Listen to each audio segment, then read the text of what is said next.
Reeve, principal of Vanderveer Elementary School. And I'm Dr. Tian, superintendent of schools. We are so excited to welcome everyone to our Vanderveer Evening Learning Academy. You are all in for weeks and weeks of enjoyment.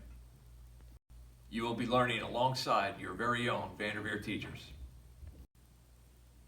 Also, we have teachers and administrators from across the district that will be bringing you fun learning experiences. You will become scientists, engineers, mathematicians, writers, world explorers, and learn to communicate in different languages as you explore concepts in math, reading, writing, science, social studies, world language, and so many more.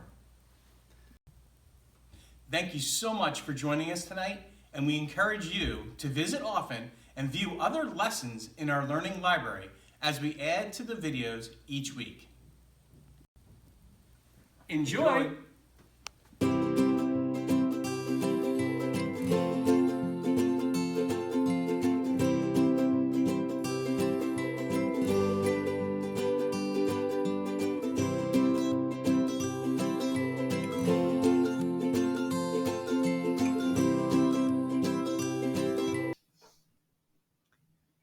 Today, we are going to have fun with fractions.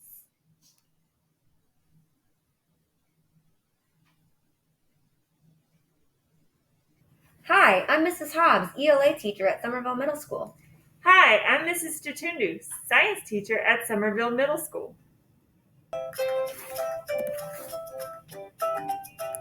Today, we will explain equivalence of fractions in special cases and compare fractions by reasoning about their size.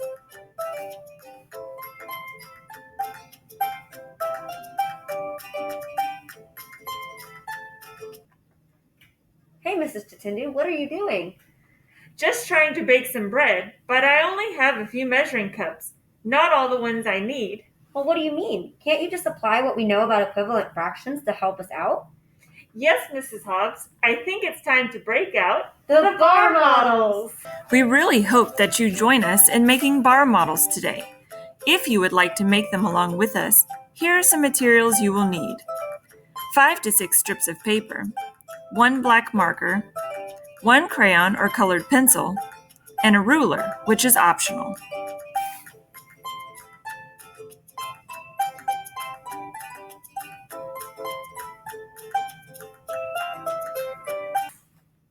So let's see. We need a half cup of flour, but we only have a 1/4 measuring cup. Yes, so we will need to figure out how we can use the 1/4 cup to equal 1/2 cup. Let's grab our strips of paper and show our young mathematicians at home how to make their own bar models.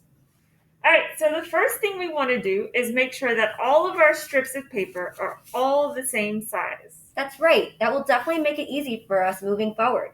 So we have our strips of paper and we want to make a 1/2 fraction.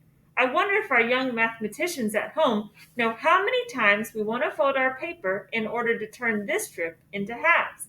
Do you know? How many times do you fold your paper if you want to fold it in half? Great job! We need to fold the paper once in half in order to make a half fraction. Why don't you try it with us?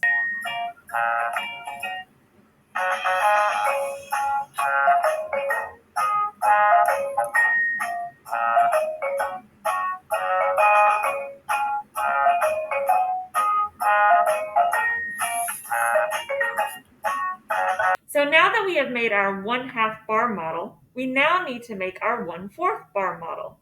This will be a little more tricky. I wonder if our young mathematicians at home know how many times we need to fold our paper. Do you know? How many times do you fold your paper if you want to fold it in quarters? Yes, you've got it. We need to fold our paper twice or 2 times in order to make a 1/4 bar model. Why don't you try it with us?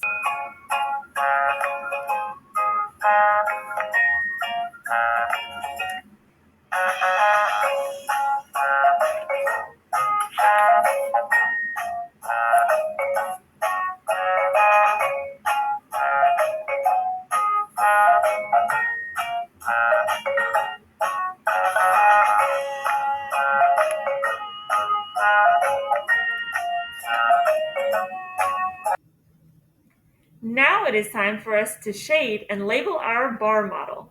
Let's take our 1/2 bar model and color 1/2 or 1 out of 2 sections. Right. We will label both sections 1/2 because they are both half of one whole. But since we need to model 1/2, how many sections will we shade in? Do you mathematicians at home know? How many sections will we need to shade in to model 1/2? Yes, you've got it. We only need to shade one of our halves because the recipe calls for 1/2.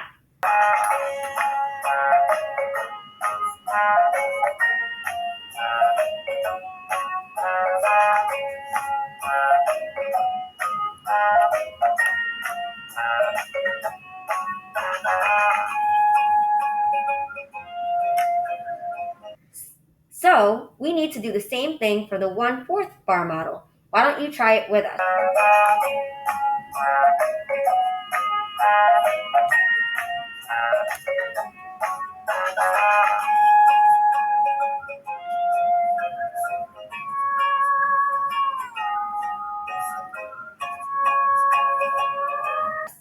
So now that we have our bar models made, we need to know how many 1/4 sections we need to shade in order to equal 1/2.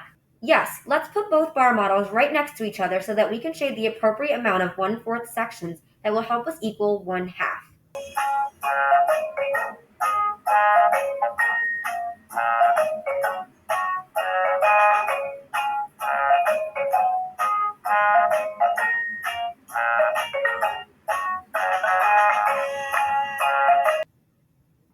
Okay, let's try. I wonder if our friends at home can already tell by looking at their bar model how many 1/4 sections equal 1/2. 1/4 sections and looks like 2 1/4 sections. Yes, 2 1/4 sections equal 1/2. So, according to our model, we should add 2 scoops of the 1/4 cups in order to make 1/2. Yes, that's excellent. So again, if I only have 1/4 cup, but I need 1/2 cup, then I can put 2 1/4 cups together to equal 1/2 cup. Well, that was fun. How about we do another one? Yes, what else do we need? Well, I have this 1/4 cup, but the recipe calls for 3/4 cup of milk. I don't have a 3/4 cup measuring cup. Well, I'm sure we can still use the 1/4 bar model from earlier. I wonder if our young mathematicians at home know how many 1/4 sections we would need to color in order to equal 3/4. Do you know? How many 1/4 sections do we need to color in order to equal 3/4?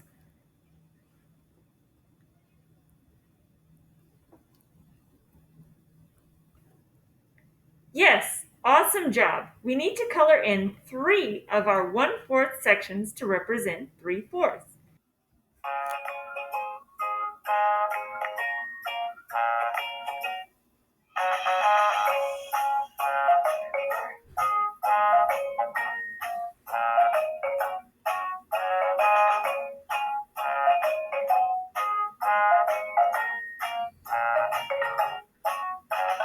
Do you at home know how I could write this as an equation? All right, your turn. How can you write this as an equation?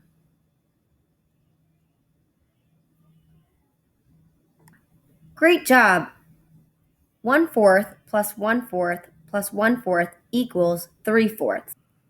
So that means that if I need 3/4 cup of milk, then I can add 3 1/4 cups of milk together in order to equal 3/4 cup.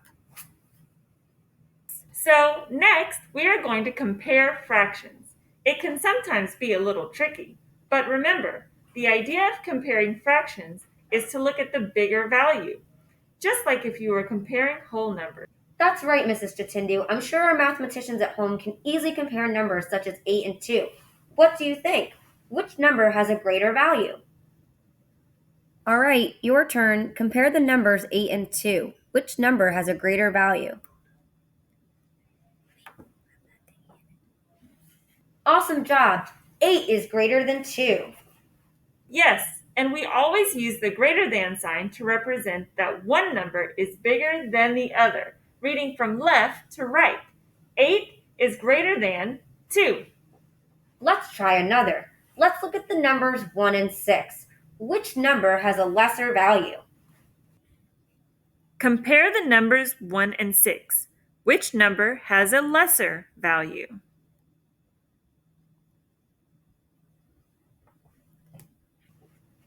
Great work! 1 is less than 6.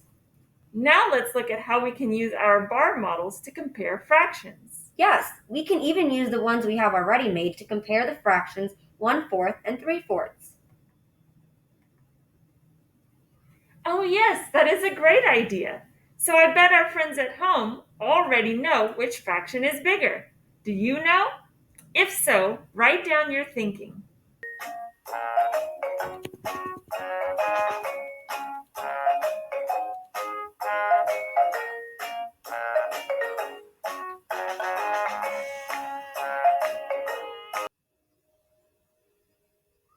Check your answer. Does your answer look similar to this?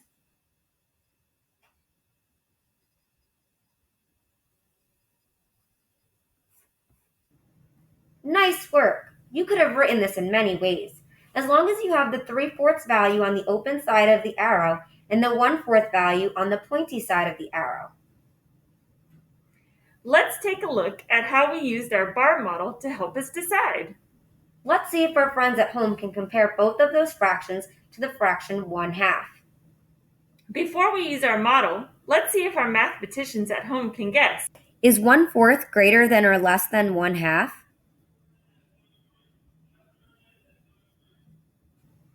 What about the fraction 3/4? Is 3/4 greater than or less than 1/2? Is 3/4 greater than or less than 1/2?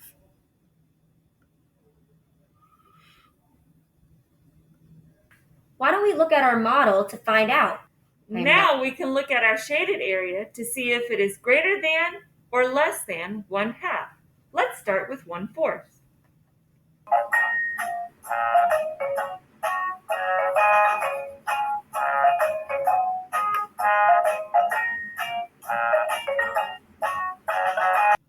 Is 1/4 greater than or less than 1/2? Think about it. How could you write this comparison?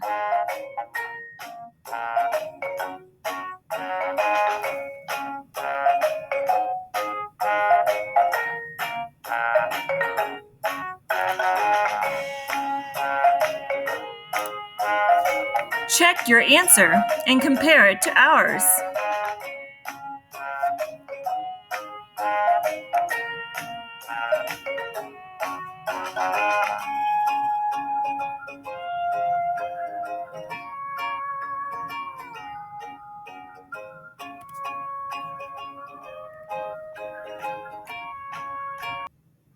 Awesome job! 1/4 is less than 1/2. Great work so far. Let's now compare 1/2 to 3/4. Looking at our model, is 3/4 greater than or less than 1/2? Think about it. How could you write this comparison?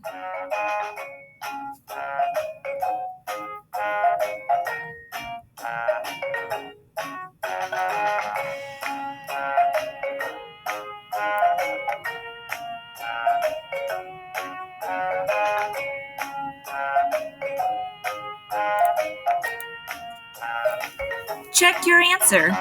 Does it look similar to ours?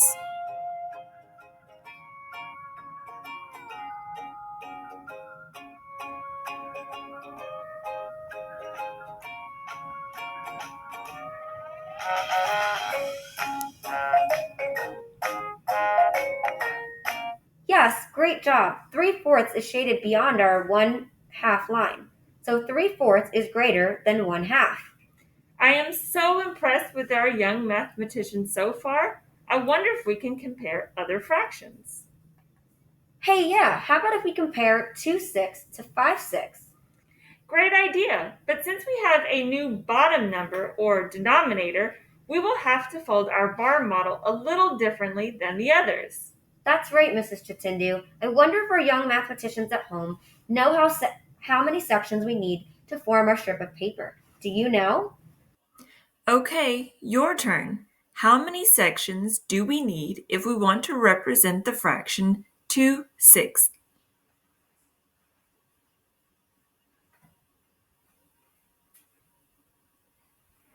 Excellent. We need to fold our paper to make 6 sections. Let's fold, label, and color.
Looking good, Mrs. Hobbs. I wonder if our students know how many sections we are going to shade in order to represent 2/6. How many 1/6 sections will we shade to represent 2/6?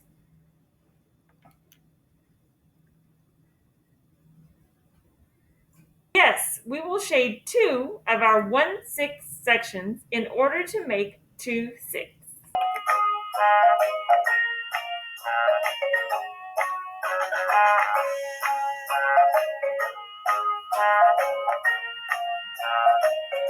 How about for our 5/6 bar model? How many sections do we shade to represent 5/6? How many 1/6 sections will we shade in order to represent 5/6?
Now, let's use our model to compare the fractions 2/6 and 5/6. Why don't our young mathematicians at home give it a try? Tell us by looking at the fractions 2/6 and 5/6 which value is greater. Compare the fractions 2/6 and 5/6. Which value is greater?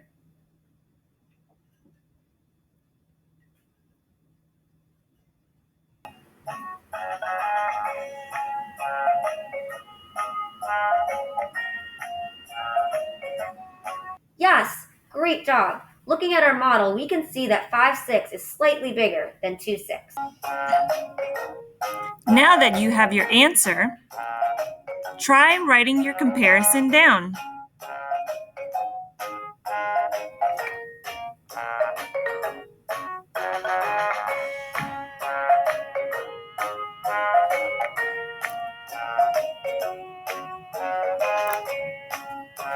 Check your answer. Does it look similar to ours?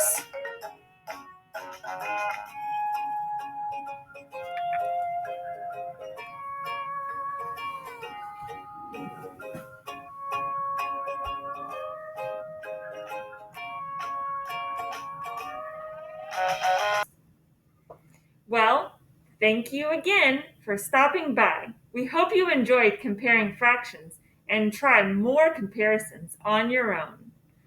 Bye! We really hope you enjoyed making bar models with us today. We also hope that we have encouraged you to make some of your own. So grab a few strips of paper and see how many different fractions can you represent and compare.